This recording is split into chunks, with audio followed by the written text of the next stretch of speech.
नमस्कार. सर्वप्रथम भारतीय समाजसेवा केंद्र चिपळूण या संस्थेतर्फे सर्व उपस्थितांचं सहर्षित स्वागत करतो. माझं नाव राजकुमार सासपडे, मी ब्रँच डायरेक्टर या पदावर इथं कार्यरत आहे. भारतीय समाजसेवा केंद्र या संस्थेची स्थापना 1979 साली पुण्यामध्ये झाली. सदर संस्थेचं रिजन वाईज वर्क करण्यासाठी सांगली, औरंगाबाद आणि चिपळूण या तीन विभागामध्ये शाखांचं ओपनिंग झालेलं आहे. आपल्या भारतीय समाजसेवा केंद्र चिपळूण या ब्रँचची स्थापना 1995 साली झालेली आहे. सदर संस्थेमार्फत अनाथ मुलांचं संगोपन आणि त्यांचं दत्तक मार्ग आणि पुनर्वसन हे उपक्रम आमच्या 4 ब्रँचमध्ये चालतात.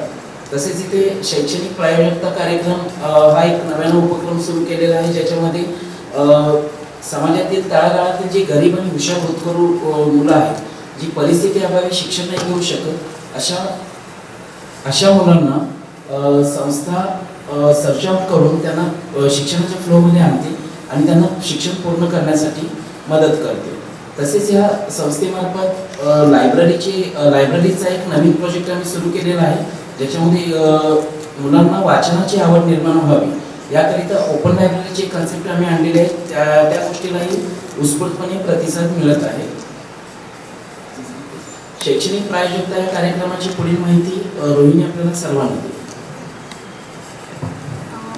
हा जो उपक्रम आहे, या उपक्रमामध्ये गरीब गरजू मुलांना शिक्षणासाठी मदत दिली जाते. त्याचबरोबर विविध उपक्रम सुद्धा राबवले जातात. दक्ष की जे हा विद्यार्थी तुमच्यासारखा सामान्य कुटुंबात वाढणारा विद्यार्थी आहे, त्याची परिस्थिती देखील बेताचीच आहे. याने जिल्हा परिषदेमार्फत घेतली जाणारी जाणू विज्ञान अनुभव विज्ञान नावाची परीक्षा दिली. त्यातून तो इस्रो आणि नासाला जाऊन आला. त्याचा अनुभव आपण आता मुलाखतीद्वारे बघूया. नमस्कार सगळ्यांना, सुप्रभात. आणि आत्ताच ताईदारांनी दक्षची माहिती सांगितली, तर आपण त्याचे अनुभव ऐकणार आहोत.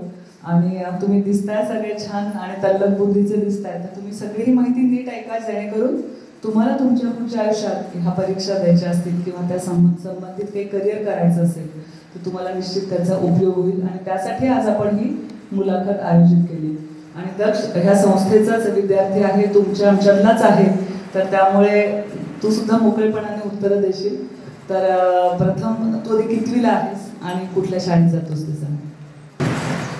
मी आता 8वी इयत्तेत आहे आणि आता मी new English school junior college Kherdi Chinchgari Sati या शाळेत शिक्षण घेत आहे. माझी पूर्वीची शाळा जिल्हा परिषद पाग मुलांची शाळा. कुठे म्हणजे तिथे पागेवर जी होती ती मुलांची शाळा, तिथे पहिलीपासून आहेस? मी तिथे त्या शाळेमध्ये 2री पासून आलो. 2री ते 7वी पर्यंतचे शिक्षण मी त्या शाळेत तिथे घेतलंस. आणि आता मग पुढच्या शिक्षणासाठी पागेवर नाहीये का, तिथे सतीवर का गेलास? म्हणजे कारण सतीवरचे जे शिक्षक आहेत, जसे ते शिक्षण देतात, मुलांना समजावून सांगतात, ते खूप चांगल्या प्रकारे शिक्षण समजावून सांगतात विद्यार्थ्यांना. आणि तसेच त्याचा मी अनुभव सुद्धा घेतला होता, कारण या परीक्षेमध्ये जिल्हा पातळीवर एक विद्यार्थ्यांना तिथे प्रयोग करून दाखवायचे होते. आणि त्या प्रयोगांची तयारी सतीवरील शाळेतील एस ए पाटील सर त्यांनी आमची तयारी करून घेतली. ती चांगल्या प्रकारे त्यांनी करून घेतली, म्हणून मी त्या शाळेची निवड केली. तुला कोणते विषय आवडतात? मला सायन्स, गणित हे विषय आवडतात. आता ह्या तू जे परीक्षा देतोस, म्हणजे त्या परीक्षेबद्दल तुला कशी माहिती मिळाली, म्हणजे कुणाकडून मिळाली? आणि अशा परीक्षा असतात त्याबद्दल पूर्ण टोटल माहिती तुला कुणाकडून मिळाली? या परीक्षेची शिक्षकांची एक मीटिंग झाली होती. त्यामध्ये माझे शिक्षक श्री नरेश मोरे सर यांनी आम्हाला त्याची माहिती करून दिली की विज्ञान विषयावर आधारित अशी परीक्षा होणार आहे, जिथे 3 टप्पे असणार आहेत. पण गेल्या वर्षी 4 टप्पे होते, यावर्षी 3 टप्पे असणार आहेत. केंद्र स्तर, तालुका स्तर आणि जिल्हा स्तर. त्यात विज्ञान विषयावर आधारित प्रश्न घेतले जातील.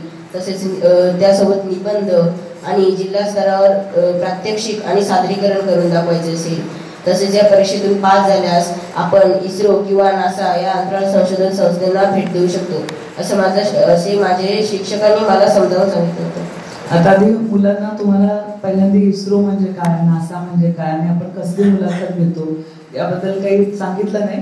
पण तुम्ही जे चांद्रयान मोहीम किंवा जे आपण अंतराळ माहिती का तुम्हाला सगळ्यांना? माहितीये ना, अंतराळात घडणाऱ्या गोष्टी, चंद्र, चांदण्या, ग्रह, उपग्रह आहेत ना हे विषय सगळे तुम्हाला. तर त्याच्याबद्दलचं जे संशोधन चालतं ते कुठे चालतं? आपल्या भारतामध्ये चालतं, जिथे ज्याला आपण इस्रो ही आहे म्हणतात, इंडियन स्पेस रिसर्च ऑर्गनायझेशन, असं त्याचा लॉंग फॉर्म आहे, ISRO. आणि त्याचे 4 ब्रँचेस आहेत, बंगलोरमध्ये, डेहराडूनमध्ये, तिरुअनंतपुरममध्ये आहे. हां, तर या 4 ब्रँचेस पैकी केरळमध्ये जे आहे तिथे दक्ष गेला होता. आणि ही आपली भारतातली संशोधन संस्था झाली. अशीच संस्था ही आपल्याकडे पण जागतिक स्तरावर त्याचं काम चालतं, पण अशीच अमेरिकेमध्ये जी आहे त्याला नासा म्हटलं जातं. आता सगळ्यांना माहिती का अमेरिका देश? माहिती आहे ना सगळ्यांना? भूगोलात तुम्ही शिकलाय की नाही? आहे ना, जसा आपला भारत देश आहे तसा अमेरिका एक मोठा देश आहे, बरोबर आहे ना? तर तिथे गेला होता दक्ष. आणि त्याच्या आधी केरळ हे राज्य आहे आपलं, माहितीये का? केरळ राज्य सगळ्यांना माहिती आहे ना? तर तिथे तो गेला होता आणि त्याचे तो अनुभव आपल्याला सांगणार आहे. तर तिथे जाण्यासाठी आपण सामान्य मुलांना पटकन मनात आल्याने गेलो असं होत नाही. त्याच्याकरता परीक्षा द्याव्या लागतात. आणि त्या परीक्षा कशा द्यायच्या, त्याच्यासाठी कसा अभ्यास करायचा, आणि त्याच्यासाठी आपल्याकडे मोरे सर आले आणि मोरे मॅडम सुद्धा आलेले आहेत. तर या शिक्षकांनी त्याला कसं समजावून सांगितलं, आणि त्या परीक्षेचा अभ्यास करून घेतल्यावर तो केंद्र स्तरावर, त्यांनी जसं आता सांगितलं, केंद्र स्तरे, तालुका स्तरे, जिल्हा स्तरे, या 3 स्तरामध्ये त्यांनी परीक्षा दिल्यावर, अभ्यास केल्यावर मग तो पुढे जाऊ शकलाय, बरोबर ना? तर आता त्यांनी सांगितलं आपल्याला की शिक्षकांनी त्याला समजावून सांगितलं की अशी विज्ञानाची परीक्षा असते. तर तुम्हाला कोणाला जायचं असेल तर काय करायला लागेल? आता तुम्ही पहिलीपासून आतापर्यंत 5वी, 6वी, 7वी आहात, तर तिथे विज्ञान, इंग्लिश आणि गणितचे विषय आहेत, त्याचा जास्तीत जास्त अभ्यास करायला लागेल.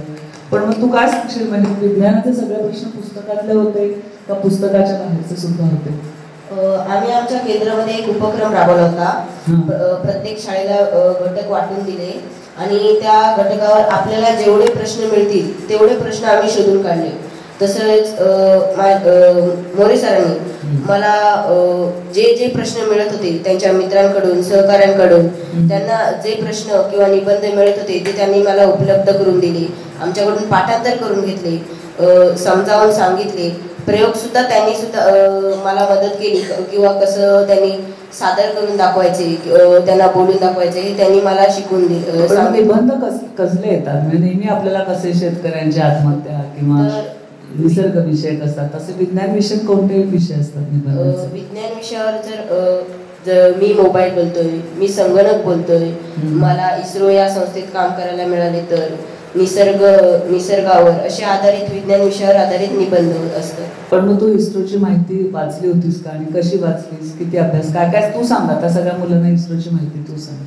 आम्ही इस्रोवर जे प्रश्न येणार त्याची तयारीसाठी आम्ही इस्रोची माहिती मोबाईलवरून काढून घेतली. तसेच वेगवेगळ्या पुस्तकं असतात शास्त्रज्ञांची वगैरे, त्यांमध्ये सुद्धा इस्रोची जी थोडी थोडी माहिती असते ती आम्ही गोळा केली आणि ती वाचली.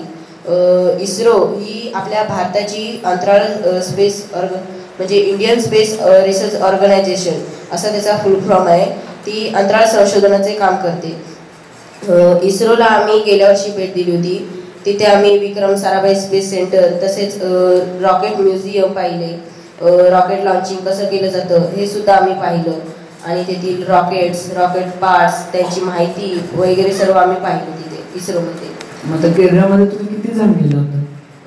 गेल्या वर्षी आम्ही 50 जण नाही, गेल्या वर्षी 27 जण होतो. तू तुझ्या बाबतीतलं सांग, म्हणजे केरळमध्ये जाताना मी 27 जण गेलो. 27 जण. तुमच्या बरोबर कोण कोण होता आपल्या शिकवणमधलं, म्हणजे सर होते का, मोरे सर किंवा आणि कोण? गेल्या वर्षी शिक्षकांना अलाउड नव्हतं, पण ह्या वर्षी ते आले. गेल्या वर्षी आमच्यासोबत चिपळूण मधल्या डॉक्टर मॅडम होत्या. यादव मॅडम? नाही, निकिता मॅडम होत्या. निकिता शेटके. ओके. मग केरळमध्ये अनुभव कसा होता, म्हणजे तुम्ही ट्रेनने गेलात का विमानाने गेलात, कसे गेलात? केरळला जाण्यासाठी आम्ही गोव्यातून एअरपोर्टने गेलो होतो. एअरपोर्टवरून विमानाने गेलो. आता आपल्या सगळ्या मुलांना आपण विमान बघतो, बरोबर आहे ना? ते पण अवकाशात झेपावतं, आणि आपल्याला स्वप्नवत असतं की विमानात कधी बसायला मिळालं तर. वाटतं की नाही स्वप्न सगळ्यांना? वाटतं ना? तर हे तुमचं स्वप्न कसं साकार होणार आहे? तुम्ही अभ्यास केलात, विज्ञानाचा अभ्यास केलात आणि तुमच्या शिक्षकांशी संपर्क साधलात तर तुमचं सुद्धा स्वप्न पूर्ण होईल की नाही? तर दक्ष कसा गेला? इथून गोवा हे जे राज्य आहे तिथे छानसं एअरपोर्ट आहे, तिथे त्या एअरपोर्टवरनं तो विमानाने केरळला गेला. मग पुढे कुठे गेला तुम्ही केरळमध्ये? विक्रम साराभाई कोण आहे? तिथले? विक्रम साराभाई हे एक अंतराळ संशोधनाचे काम करणारे शास्त्रज्ञ होते. भारतीय शास्त्रज्ञ म्हणून त्यांना ओळखलं जातं. त्यांनी इस्रो जनक म्हटलं जातं इस्रोचं, बरोबर? इस्रोचे जनक सुद्धा त्यांना ओळखलं. त्यांनी सगळं स्थापन करायला सुरुवात इस्रोची केली. स्थापना केली. तसेच इस्रोची जी प्रगती केली ती त्यांच्यापासून सुरू झाली. त्यांनी वेगवेगळे अंतराळाचे उपक्रम राबवले आणि ते यशस्वीरित्या पूर्ण सुद्धा केले आणि त्यांच्यामुळेच ती इस्रोची संस्था स्थापन झाली. पण मग किती दिवस होतात केरळमध्ये तुम्ही? आम्ही केरळमध्ये एकूण 5 दिवस होतो. 5 दिवसात तुम्हाला फक्त स्पेस म्हणजे अंतराळ संदर्भात सगळी माहिती आणि दिली? आम्हाला फक्त इस्रो शिवाय तेथील अजून पर्यटक स्थळे सुद्धा दाखवण्यात आली. जसं झू दाखवले, म्युझियम सुद्धा दाखवले एक, आणि तेथील आम्हाला थुंबा किंवा बेंगलोर येथे आम्ही फिरलो. तेथील निसर्ग पाहिला. पण मग मजा वाटली की बाबा आपल्याला ट्रेनचा प्रवास मिळाला, विमानाचा प्रवास मिळाला. आणि केरळसारखं, मग केरळ हे राज्य आहे ते निसर्गाने भरपूर म्हणजे निसर्ग जैवविविधता उपलब्ध आहे. तिथे सगळे आपले मसाले तिथे तयार होतात. हत्ती तिथे खूप जास्त प्रमाणात सापडतात. तर केरळ राज्यात खूप जण फिरायला जातात. पण हे तुम्हाला फक्त जर अभ्यास केला तर फ्री ऑफ कॉस्ट आपला हा जिल्हा परिषदेचा उपक्रम आहे की अशा परीक्षांमध्ये अशा किती मुलांना घेतात? म्हणजे तुम्ही आता केंद्र स्तरावर किती मुलं बसली आणि त्याचे किती सिलेक्ट झाले? यावर्षी पूर्ण जिल्ह्यातून 22,000 विद्यार्थी बसले होते. त्यातून नासासाठी जाण्यासाठी, नासा नाही इस्रोसाठी किती झाले? इस्रोसाठी 50 विद्यार्थी निवडले गेले. आणि मग 50 पैकी तुम्ही 27च गेलेले का नाही? यावर्षी 50 निवडले गेले. ओके. आणि मग आता पुढे नासासाठी मग तुमचं सिलेक्शन कसं झालं?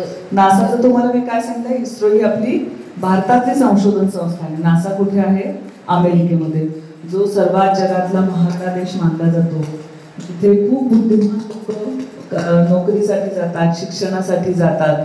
आणि सगळ्यांसाठी अमेरिका बघणं, नासामध्ये जाणं हे सगळ्यांसाठी एक स्वप्नवत असतं. म्हणजे दक्ष किंवा मी त्याचं शब्दात तुम्हाला वर्णन करू शकणार नाही. असं तुमच्याकडे कुणाकडे अँड्रॉइड फोन असतील घरी तर तुम्ही नासा ह्याचे व्हिडिओ बघा, किंवा तुम्ही गुगल क्रोमला नासा टाकलं तर तिथे मराठीमध्ये तुम्हाला त्याची छान माहिती मिळेल.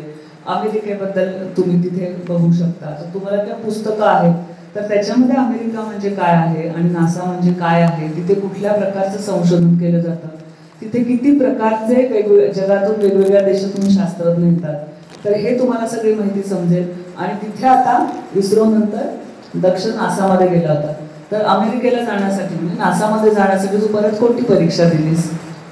तीच परीक्षा होती. पण जे 50 विद्यार्थी निवडले गेले होते त्यातले जे 7वीचे विद्यार्थी आहेत त्यातील सर्वात जास्त मार्क ज्यांना पडले आहेत असे 20 विद्यार्थी त्या 50 विद्यार्थ्यांमधून निवडले गेले आपल्या जिल्ह्यातले. आणि ते 20 विद्यार्थ्यांचे गट अमेरिकातील नासा पाहण्यासाठी निवडला होता. पण मग आता तुझ्याबरोबर वेगवेगळ्या तालुक्यातली मुलं होती.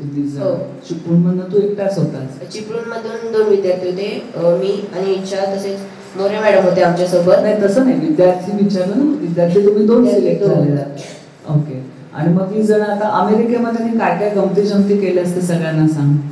अमेरिकेत आम्ही सर्वप्रथम न्यूयॉर्कला गेलो होतो. न्यूयॉर्कमध्ये आम्ही जगातील सर्वात सुप्रसिद्ध ठिकाण म्हणजे टाइम्स स्क्वेअर आणि तसेच वर्ल्ड ट्रेड सेंटर पाहिले, स्टॅच्यू ऑफ लिबर्टी पाहिला. आणि आम्ही त्यानंतर ऑर्लँडोमध्ये आलो.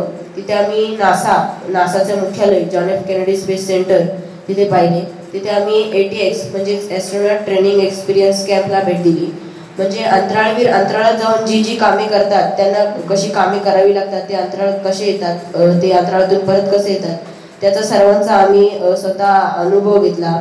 आणि दुसऱ्या दिवशी आम्ही नासामध्येच त्यांचे मुख्यालय पाहिले नासाचे, आणि नासा ही संस्था पाहिली. तेथील rockets, real models, space shuttle आणि त्यांची सर्व माहिती घेतली. त्यानंतर आम्ही लॉस एंजलसमध्ये आलो. लॉस एंजलसमध्ये आम्ही सिटी टूर केला आणि त्यानंतर युनिव्हर्सल स्टुडिओजला भेट द्यायला गेलो. युनिव्हर्सल स्टुडिओजमध्ये आम्ही खूप साऱ्या राईड्स पाहिल्या. तिथे 3D शोज, कार्टून्स, फिल्म्स, तेथील फिल्म्स कशा शूट केल्या जातात, त्यांचे शूटिंग सेटअप्स, त्या सर्वांची आम्हाला माहिती दिली गेली. आणि तसेच लॉस एंजलसमधील चायनीज थिएटर आणि हॉलिवूड व्हॅली आम्ही तिथे पाहिले. आणि सॅन फ्रान्सिस्कोमध्ये आम्ही गेलो तेव्हा जाताना आम्ही खूप सारा गवताळ प्रदेश, प्रवास मोठा असताना आम्ही तेथील अमेरिका, तेथील परिसर कसा असतो हे सर्व आम्ही तिथे पाहिले.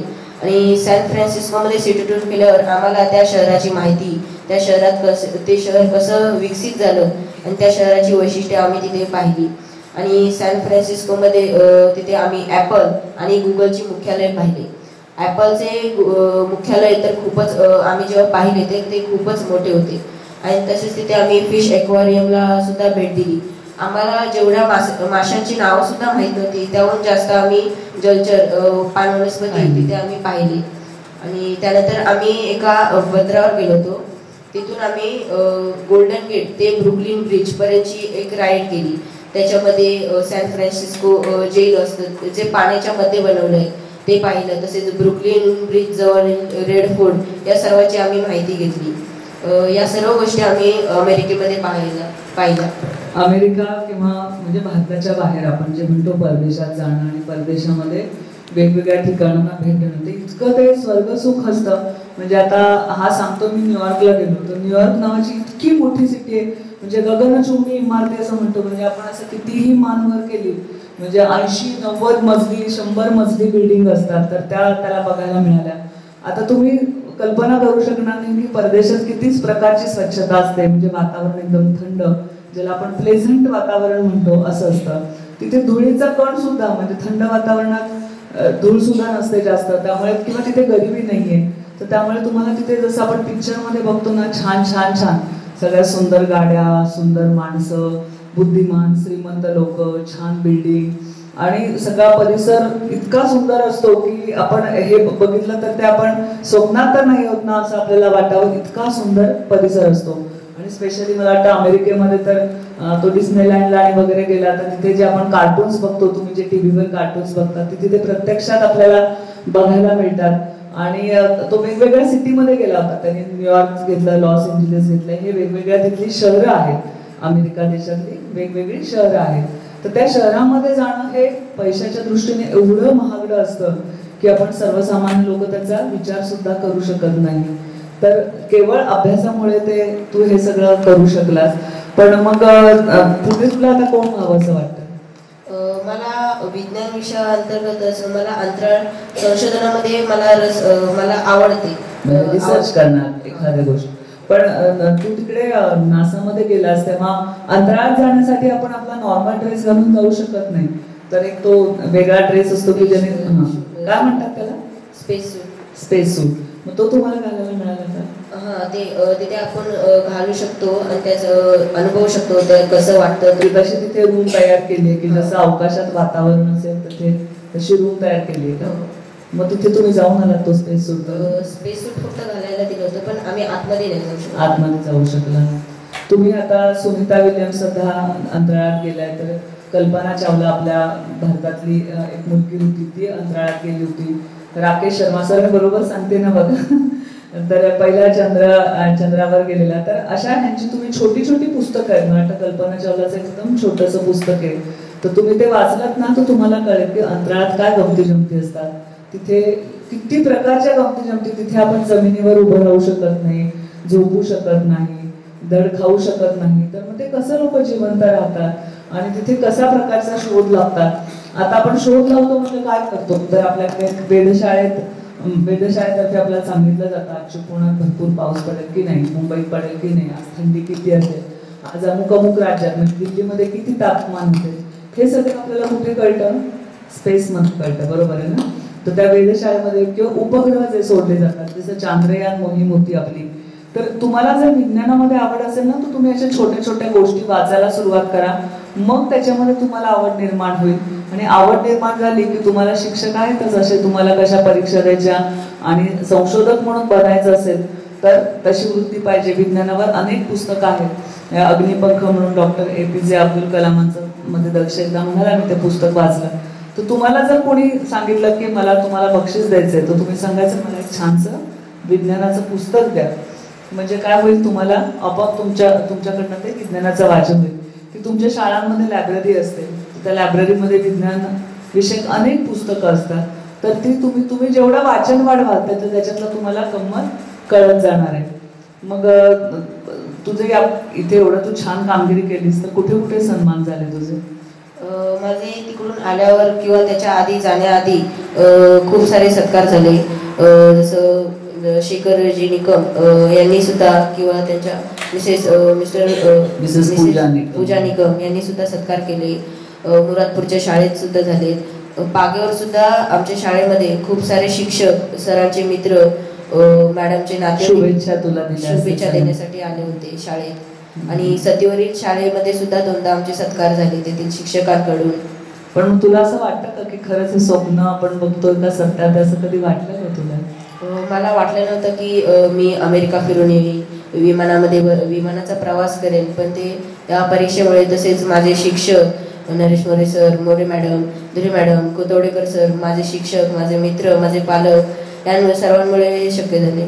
मग संस्थेबद्दल काय सांगशील? तू संस्थेचा विद्यार्थी आहेस का?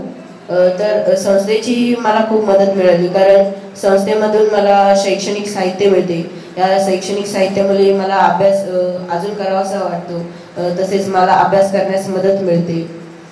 आता तुम्ही बघितलं की दक्ष तुमच्यासारख्या संस्थेकडनं मदत घेणार आहे, बरोबर ना? आणि त्याला सुद्धा काही गोष्टी मिळत असतील, काही गोष्टी म्हणजे शिक्षणाच्या दृष्टीने मिळतात, पण ज्याच्यासाठी जास्त पैसे मोजायला लागतात. तर तुमच्याकडे जर बुद्धिमत्ता असेल, तुमची कष्ट करण्याची तयारी असेल, तर आपल्या आजूबाजूचे आपले मित्र असतील, नागरिक असतील, शेजारी असतील, नातलग असतील, किंवा अनेक चिपळूणमध्ये असे श्रीमंत लोक आहेत की जे अशा बुद्धिमान लोकांना, मुलांना मदत करू इच्छितात. तर तुम्हाला जायची फक्त इच्छा पाहिजे, बरोबर ना? हा तुला मोठा अनुभव मिळाला असेल ना, की आपल्याकडे इच्छाशक्ती असेल आणि आपली कष्ट करण्याची ताकद असेल तर आपल्याला मदत करायला अनेक जण तयार असतात. नाव केली ना सगळ्यांनी मदत तुला? म्हणजे अगदी अमेरिकेला जाणारी ट्रॉली बॅग घेण्यापासून, कपड्यांपासून केली सगळ्यांनी मदत? हो. ओके. मग आता तू काय, म्हणजे तुला मुलांना काय सांगायचं असेल तर काय सांगशील?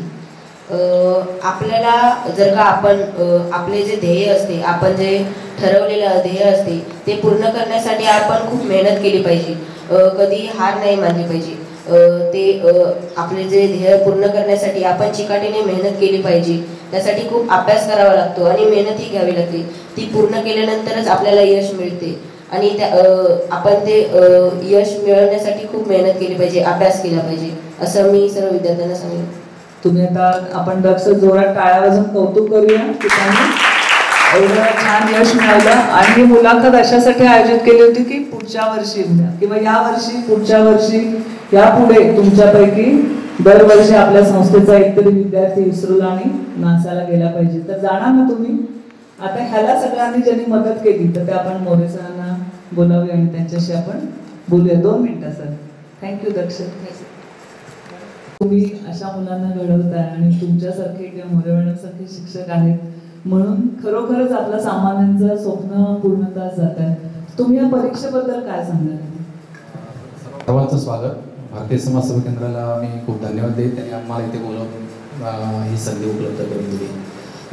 मॅडम, ही परीक्षा जी आहे ही जिल्हा परिषदचा हा एक स्तुत्य उपक्रम आहे. त्याबद्दल मी जिल्हा परिषदच्या प्रशासनाला थँक्यू म्हणेन, कारण ही एक संधी आम्हाला जिल्हा परिषदला उपलब्ध करून दिली आणि विनामूल्य आहे. की ह्या ज्या आमच्याकडे 4 परीक्षा घेतल्या जातात, त्याच्यासाठी गणितामध्ये भास्कराचार्य परीक्षा घेतली जाते आणि याशिवाय या विज्ञानमध्ये ही जी परीक्षा आहे जाणू विज्ञान, अनुभव विज्ञान, ही तर अतिशय म्हणजे कधी अपेक्षाही आम्ही केली नव्हती की अशा एक उपक्रम येईल आणि तो त्यामध्ये आम्ही सक्सेस होऊ. लक्ष्मणाला 22,000 विद्यार्थी होते, पण नाही, गेल्या वर्षी 30,000 विद्यार्थी होते.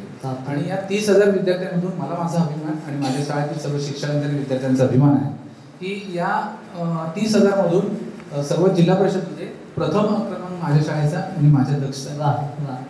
आणि विशेष म्हणजे गतवर्षी प्रथम क्रमांक होता. त्यांची गतवर्षी अशी अट होती की 6वीचा विद्यार्थी नासाला जाऊ शकत नाही, तो 7वीचाच विद्यार्थी जाऊ शकेल. त्याप्रमाणे गेल्या वर्षी त्याचा प्रथम क्रमांक जिल्ह्यात येऊन सुद्धा तो नासाला जाऊ शकला नाही, फक्त तो इस्रोला जाऊन आला होता. यावर्षी मात्र 7वी आम्ही ती जिद्दच बाळगली, नासाला जायचं, पुढच्या वर्षी आम्ही नासाला जायचंच कुठल्याही परिस्थितीत. मग त्याप्रमाणे आम्ही एप्रिल महिन्यात जी 6वीची परीक्षा संपल्यानंतर 7वीच्या अभ्यासक्रमाची सुरुवात केली आणि 7वीचा अभ्यासक्रम आम्ही ऑगस्ट महिन्याच्या एंडिंगच्या सगळा संपवला. जसा बोर्डाच्या 10वीच्या परीक्षेचा अभ्यास संपवला जातो त्या पद्धतीने आम्ही तो संपवला अभ्यासक्रम. आणि नंतर फक्त उजळणी एवढंच सुरू झालं की प्रत्येक ओळीवरचा प्रश्न निर्माण करून त्याचं उत्तर प्रत्येक विद्यार्थ्याला आम्ही दिले. त्यामध्ये आमचे 2 विद्यार्थी तसे सिलेक्ट झाले, पण एक विद्यार्थी हा लमाण भाषेतला होता. भाषेच्या प्रॉब्लेममुळे थोडासा तो मागे राहिला, नाहीतर तोही 100% तो किमान त्याला भाषा कौशल्य असतं का म्हणजे मराठी? अर्थातच ना, भाषा तसं मराठी भाषा ही थोडी अवगत असलीच पाहिजे आणि तो लहान भाषेत असल्यामुळे तो सिलेक्ट नाही होऊ शकतो.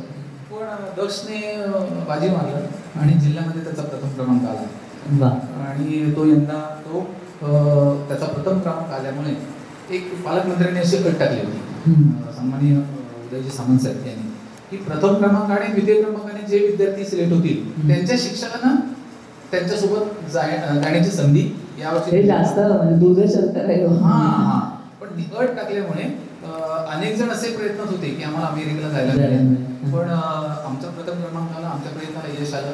दक्षने साथ चांगली दिली आणि त्यामुळे आमच्या मोरे मॅडम, माझ्या काही कौटुंबिक प्रॉब्लेममुळे मी या जाऊ शकलो नाही, पण मोरे मॅडम, धुरी मॅडम, कोतवडेकर सर या सगळ्यांचंच श्रेय होतं. पण त्याच्यात जास्त माझ्याबरोबर जास्त श्रेय मोरे मॅडमचं असं होतं की मोरे मॅडमने 2री पासून 5वी पर्यंत त्याला चांगलं घडवलं, की त्याचा जो बेस आहे बेस तो पक्का बेस त्याचा पक्का झाला होता. आणि पण म्हणजे दक्ष अगदी पहिलीपासून हुशार आणि 2री पासून हुशार, त्याच्याकडे एकाग्रता जी आहे ती वाखाणण्यासाठी आहे आणि त्यामुळे तो चांगला पुढे गेला. पण मग त्याचे सगळे विषय चांगले आहेत का? फक्त सगळे विषय चांगले, विशेष तुम्ही इंग्रजीवर सुद्धा त्याचे प्रमाण आहे, गणित चांगलंच आहे. उत्तमच. त्यांनी मी त्याची वही बघितली, त्यांनी अमेरिकेतल्या प्रत्येक दिवसाचं त्यांनी छान म्हणजे आपण डायरी लिहिणं जे म्हणतो तर ते त्यांनी लिहिलेलं आहे की माझा दिवस कसा गेला सकाळपासून रात्रीपर्यंत. तर तुम्हाला कधी उत्सुकता असेल कोणाला तर त्याची ती डायरी जरूर वाचा. आणि मी दक्षला म्हटलं होतं की आपण ह्याच्यावर एक आर्टिकल करूया आणि पेपरमध्ये देऊया जेणेकरून ते लाखो लोकांपर्यंत पोहोचेल. तर तुमचं पण कौतुक आहे आणि अशी आता तुम्हाला त्याच्यात इंटरेस्ट वाटत असेल की दरवर्षी आपला एखादा विद्यार्थी घडू असं वाटतंय? निश्चित आम्ही त्या दृष्टीने प्रयत्न करतो. ते समाजसेवा केंद्र जसं आमच्या काही मुलांना मदत करतं तशा अनेक असे काही दानशूर लोक आहेत. मुळात तर कसं आहे, आमच्या शाळेमध्ये जे विद्यार्थी येतात जे खाजगी शाळांकडे फी भरू शकत नाही, इंग्रजी माध्यम असेल किंवा खाजगी मराठी शाळा असतील त्यांच्याकडे जे फी भरू शकत नाही असेच विद्यार्थी फक्त आमच्या जिल्हा परिषद शाळांमध्ये येतात. पण आमच्या शाळेची प्रगती अशी छान झाली, सहकारी चांगले मिळाले सगळे 4च्या 4. आणि त्यामुळे 4 वर्षापूर्वी आम्ही 19 मध्ये आम्ही शाळेत त्या गेलो, त्यावेळेला शाळेचा पट होता 19. कुठल्या तुम्ही शाळेबद्दल बोलतो? शाळेबद्दल 20 पट होता त्या शाळेचा, पण आज आहे त्या शाळेचा पट 86. अरे वा, म्हणजे 4 पेक्षा जास्त पटांना झाला. हे तुमचं सगळ्याचं श्रेय. माझ्या सर्व सहकार्यांचं ते सगळ्यांचं कौतुक आहे. त्याचं कारण असं की विविध स्पर्धा परीक्षा म्हणजे जे जाणून विज्ञान अनुभव विज्ञानच नाही तर मग मैदानावरच्या क्रीडा स्पर्धा असतील तिथे सुद्धा 80 ते 85% बक्षिसं आमच्या शाळेत असतात. तुमची SPM म्हणजे शिक्षण प्रसारक मंडळ आहे त्या शाळेच्या ऑनलाईन परीक्षा असतात, त्या बक्षी मॅडम त्या तिथे काम करतात. त्या बक्षी मॅडमचं सुद्धा सहकार्य आम्हाला खूप असतं की त्याही परीक्षेमध्ये आमचा दक्ष जिल्ह्यामध्ये अव्वल आहे.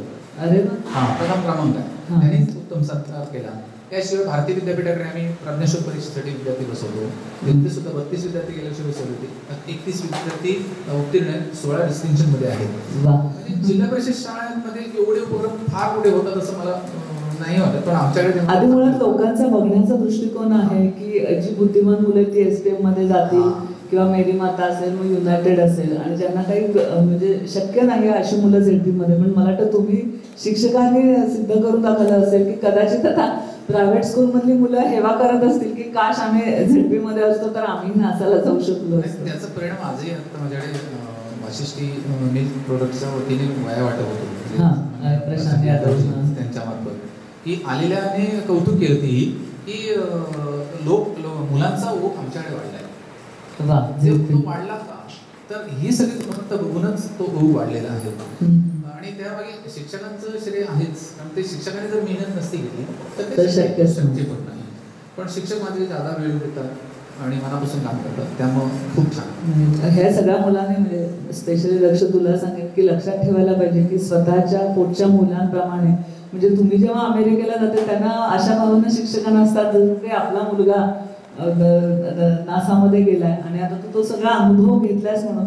पण खरोखरच माझा एक चुलत भाऊ आहे तर अक्षरशः ZP स्कूलमध्ये शिकणारा आणि त्याचे वडील दारू पिऊन गटारात पडायचे पण स्कॉलरशिपवर त्याची आई ट्युशन्स घ्यायची आणि तो आज कॅलिफोर्नियामध्ये सर्वात तरुण संशोधक, मला सख्खा चुलत भाऊ, तरुण संशोधक म्हणून म्हणजे 70-75 वर्षाचे संशोधक त्याची अपॉइंटमेंट घेऊन उभे असतात दारात की आमच्याशी 2 मिनिटं बोलायला आम्हाला अपॉइंटमेंट द्या.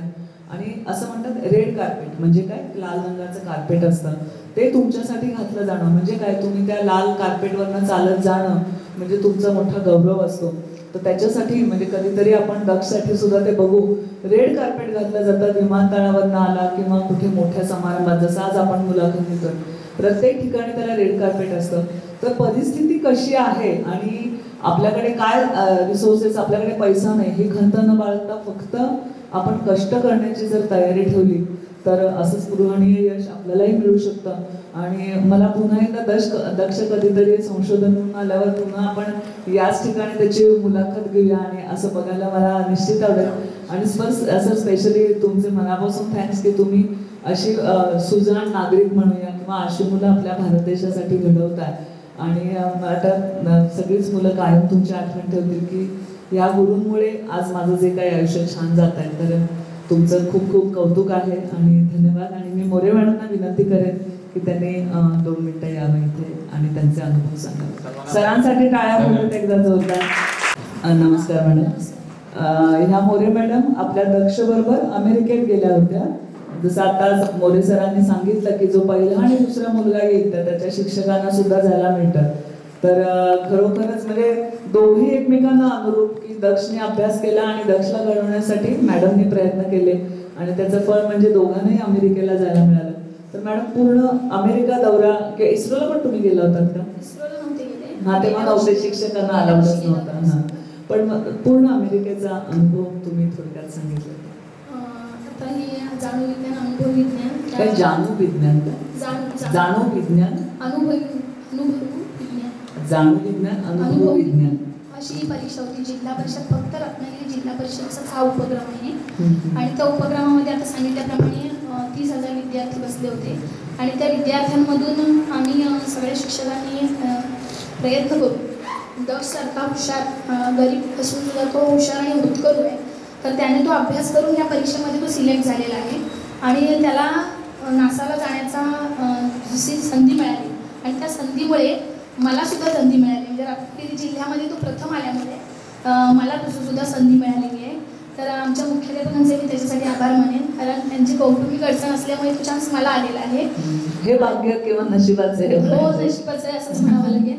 आणि अमेरिका म्हणजे स्वप्नातही कधी पाहिलं नव्हतं की मी कधी अमेरिकेला जाईन असं. कारण स्वप्न आपण कसं पाहतो की आपल्याकडची आर्थिक परिस्थिती बघून आपण स्वप्न पाहत असतो. एखाद्या राज्यात गेलो तरी पुष्कळ असं वाटतं. हा, असं वाटतं आपल्याला. म्हणजे महाराष्ट्र पण अजून पुरेसा फिरून झालेला नाही असं मला वाटतंय.